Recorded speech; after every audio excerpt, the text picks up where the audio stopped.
ganito talaga kapag nag-change na siya ng lifestyle. Tingnan nyo ang kanyang pinabili mga prutas. Saging. And bibili daw ng saging. Ayan.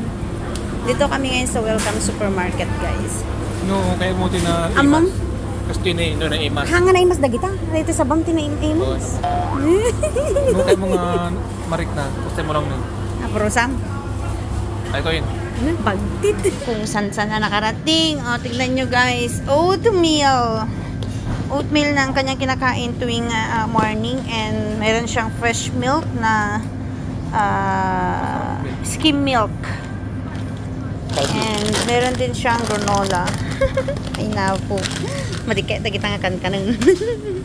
Tapos, nagpapabili ako sa kanya ng juice, guys. Saan kaya ang ano dyan? Ayan o, apple juice. Orange juice. 24 lang mo, daddy. Data orange juice. Atin eh. Takil ulit. Mga mamanajiran. Paidaan mo na. Yay. Juice. Bibili tayo ng tubig.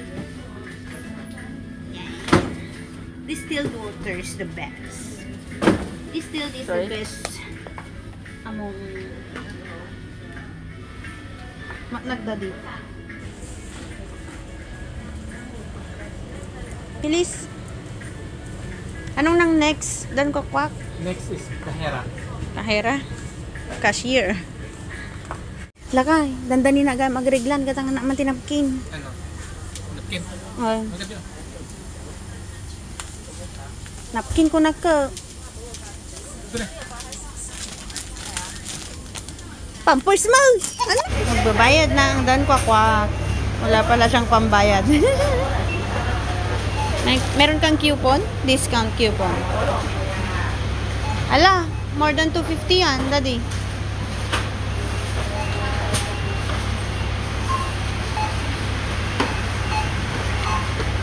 Sabi ko na, umabot ng 300.